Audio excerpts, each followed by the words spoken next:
Okay, what we're going to do here is wrap up neurologic disorders by talking about chronic traumatic encephalopathy, multiple sclerosis, and Korsakoffs. But we're going to go much quicker with these. So, CTE is a condition where there's brain degeneration, personality change, behavioral changes associated with repeated injury to the head. This is something that's come to light in recent decade. It's a big duh for anyone who ever studied the brain. And it's just remarkable, guys. Let's look at some scans. These are again data from I believe, yeah, UCLA. This one is definitely from UCLA. I think both of them are. Okay, here's control subject. Here's an Alzheimer's disease subject. Here's a CTE subject. You see different distribution, but maybe even worse. Here's a later study comparing controls, Alzheimer's, football players, and a interesting but often ignored group, military personnel. Why are they here? Well, concussive exposure to concussive forces from explosives. Let's look at what we see. Significantly more, I believe this was tau, significantly more in Alzheimer's, a lot in football player, and a lot in military personnel. Now the distribution of these abnormal proteins is different. The two head injury individuals look more similar to each other than to the Alzheimer's patient. So there are similarities and differences. What's a little bit alarming is that very deep core brain stem and midbrain regions are affected in CTE. In addition, more affected in these individuals were the amygdala,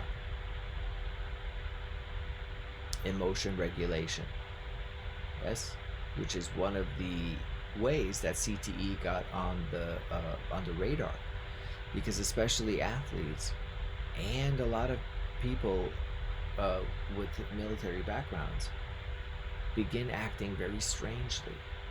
And when scientists started looking at their brains after often suicides or violent deaths, they saw, my goodness, these brains are absolutely diseased.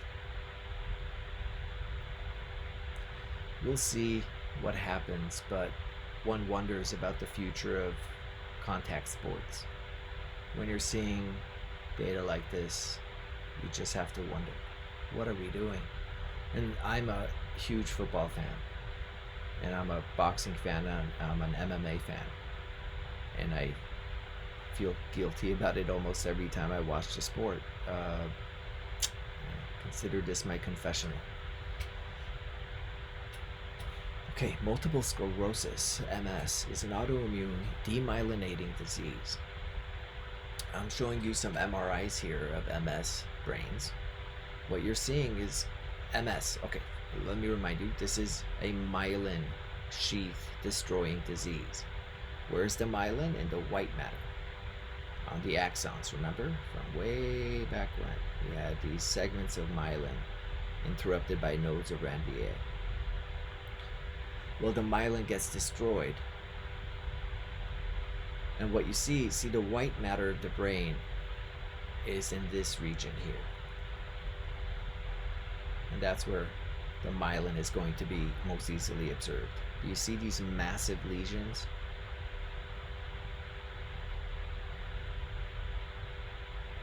These are two kinds of scans of, actually, sorry, four kinds of scans, four kinds of MRIs of the same brain. Different ways of doing MRI give different contrasts to different kinds of tissue, so you can better or worse see different tissues in different kinds of scans. So these are MS lesions. um, representing loss of myelin and representing injury to axons, and also almost certainly leading to symptoms such as muscle weakness, lack of coordination, numbness, tingling, and progressive cognitive decline.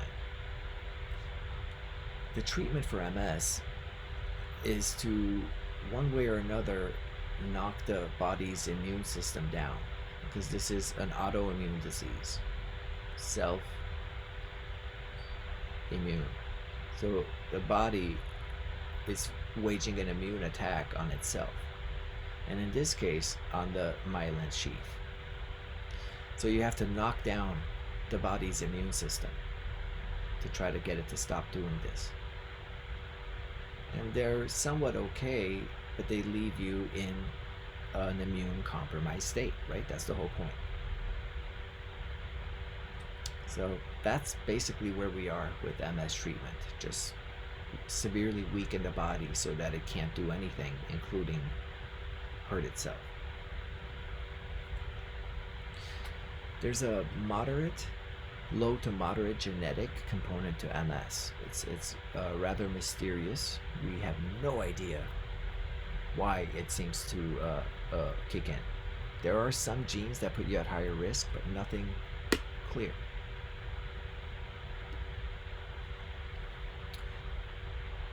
Last but not least is Korsakoffs syndrome. Korsakoffs is a vitamin deficiency disease caused by lack of thiamine, vitamin B1. This is a disease of severe alcoholism, or in other cases of severe malnutrition. You need thiamine to make use of energy. Without thiamine, your cells are starved of energy and they begin to die. Now, not every cell is equally energy hungry, so the cells that die first are more energy hungry. And in the brain, those cells have to do with the memory system. And the damage in Korsakoffs is at the mammillary bodies, which are connected to the hippocampus by the fornix.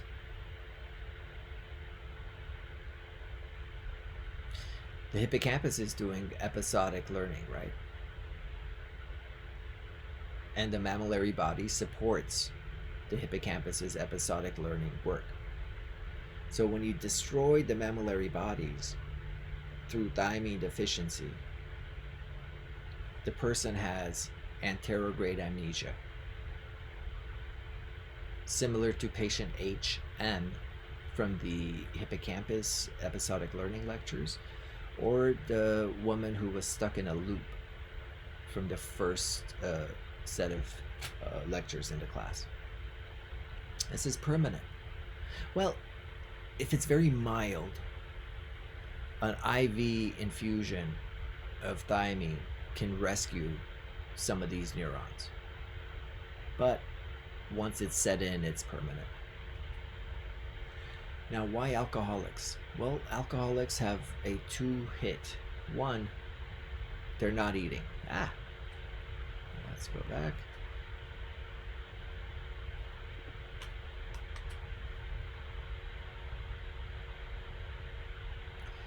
They're not eating much. Calories come from liquor.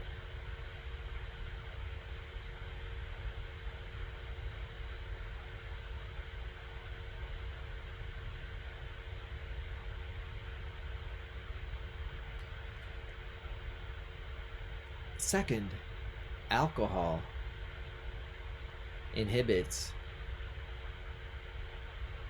thiamine absorption.